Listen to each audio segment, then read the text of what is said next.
French fries, cookies, potato chips, sweets, hot dogs, chicken nuggets. Does this sound like a familiar diet for some of your grandkids? Maybe this is pretty much all you're seeing them eat, minus an occasional piece of carrot or some green peas. Yet, as grandparents, we want what's best for our grandchildren, including strong minds and healthy bodies. So I understand if you're feeling helpless, knowing you can't force your grandkids to eat differently, especially if their own parents are fine with these food choices. But know this, there are still ways you can encourage these little people to accept and eat more fruits and vegetables, and I want to tell you about them. So grab your favorite summertime cooling drink and let's continue this special summer series focused on empowering you to better help your grandkids thrive plant-powered. Join me now. Welcome to the Plant-Based Eating Made Easy podcast. I'm your host, Anna Zinn, plant-based registered dietitian and transition coach. Hi, friend. Do you want to regain your health with plant-based eating but feel overwhelmed and lost about how to do it? Do you feel it'll be hard to change your meat-heavy diet and impossible with working, running the home, or chasing after the grandkids? If so, you're in the right place. Here you'll find simple strategies, clear nutrition guidance, and practical tips to help you thrive plant-powered with more energy. So if you're ready to ditch the guesswork and transform your health the stress-free way, cozy up now with a hot cup of tea or listen while you walk, and let me show you how doable plant-based eating can be. Let's do this. Eating plant-powered is something that anyone at any age can do, whether you are a toddler or in your 90s. It's never too late or too early to start, after infancy, of course. The simplest way to think about plant-powered eating is this. It's just finding ways to add more plant-based foods like fruits, vegetables, whole grains, beans, and seeds into your meals, and relying less on or excluding any animal-based food sources from your plates. And there may be no better time to get started eating plant-powered than now. Fall is approaching, and the school year may have already started for your grandkids. It's the beginning of a new academic year and the chance for a fresh start in many ways. So let's make a renewed commitment now to your own health and to the health of those you love around you. If your upcoming fall schedule involves regular after-school care for grandkids, you'll have even more chances to pour into their lives and help them enjoy better plant-powered health this coming school year. So let's now look at some smart ways you can begin to do this in the coming weeks and months ahead. Here's the first way you can help your grandchildren eat plant-powered.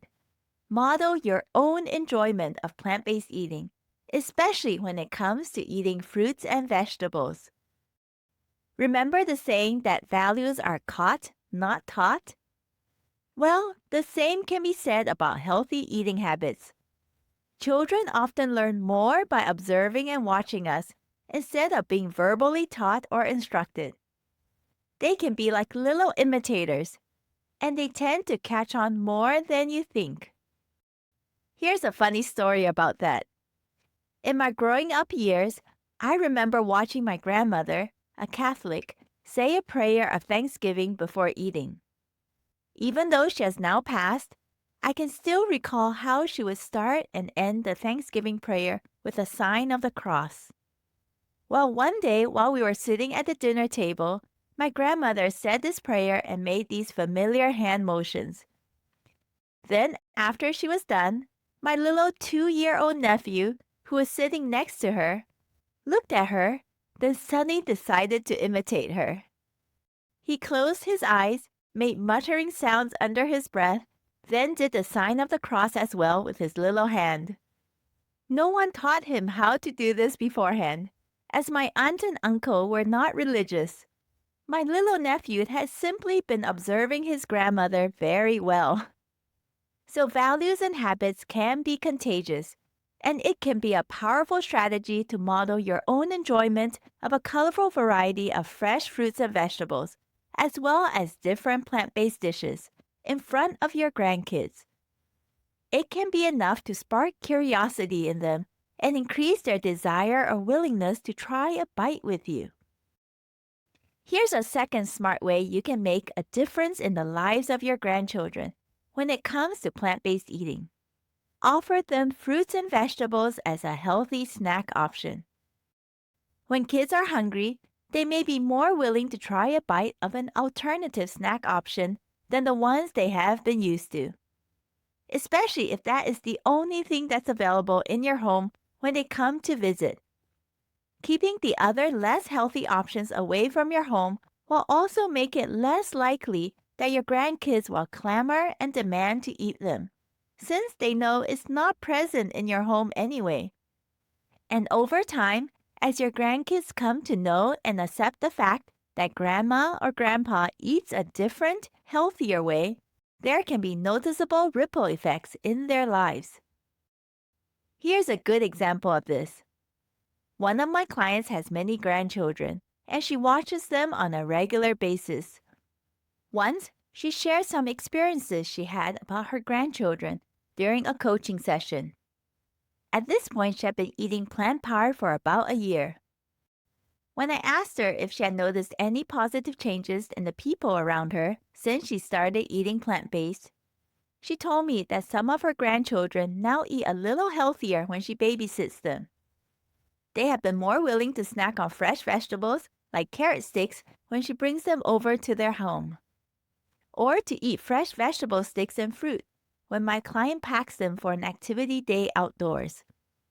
Of course, since her grandchildren are on a regular diet, they also ate other foods, but it is encouraging to see them become more open and willing to eat some of what Grandma had brought as well. I also remember this client telling me of a separate incident. Once, while some young grandkids were over at her house for a visit, one grandchild had gotten hungry. But since all the foods available in her home were pretty much whole plant-based food items, this grandchild ended up finding and snacking on nearly half a clamshell container of cherry tomatoes he had found in Grandma's fridge. I'm sure this might not have been the food choice made if this child had been in his own home environment that afternoon. I was delighted to hear about these small but positive changes. Aren't you? To me, every little step forward and plant-powered bite counts. And keep this in mind. Even if your grandchild really doesn't like carrot sticks or celery sticks, be adventurous with these little ones and branch out to try other kinds of fruits and vegetables. It can be a new one that you haven't tried yourself yet either, so you can explore this new fruit or vegetable together. Give dragon fruit or persimmons a taste, or try some slender broccoli sticks paired with hummus or guacamole.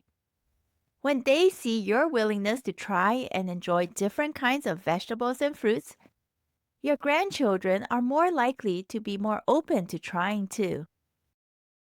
So today we looked at 2 simple ways you can get started, making a difference in the lives of your grandchildren, and to help them enjoy more fruits and vegetables. The first strategy is to model your own enjoyment of plant-based eating.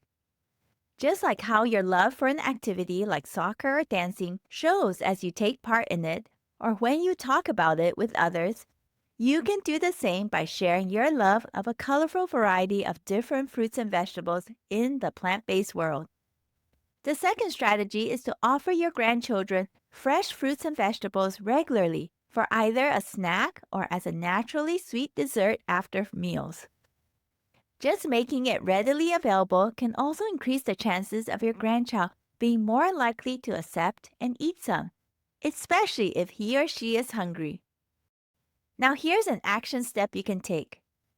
Pick one of these 2 strategies shared today and start putting it into action in the presence of your grandkids the next time you see them. Make a plan to intentionally show your enjoyment of plant-based foods to them. Or decide what particular fruit or vegetable you want to offer when your grandchildren come over to visit, or when you next go to their home.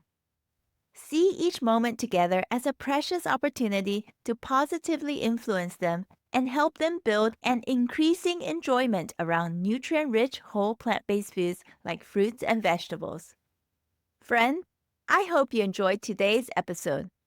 Remember to stay tuned and join me for part 3 of this special summer series next week. In that episode, I want to share with you a smart strategy you can use to help jumpstart an interest in plant-based foods in your grandkids.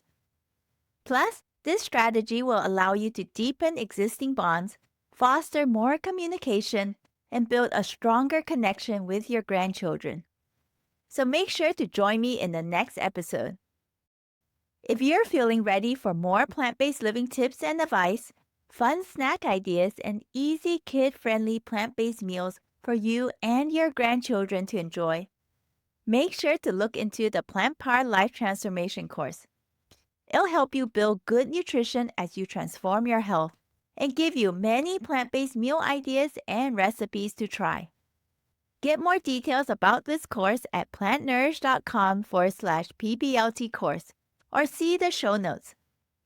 Let's build better health together, one meal and one snack at a time, for you and those you love around you. Thank you for listening to the Plant-Based Eating Made Easy podcast. If this podcast has helped you, please take a moment to rate and leave a written review on the Apple Podcast app or on iTunes. Knowing how this podcast has made a difference in your life never fails to light me up. I may also select your review to be read on the show. Remember that moving to plant-based eating can be simple and doable, even with your existing health challenges and busy lifestyle. If you have a plant-based diet question you'd like me to answer on this show, share that question with me using the contact options in the show notes. Thanks for joining me today, and I can't wait to connect with you again in the next episode. Until next time, keep plant-focused and thriving, my friend.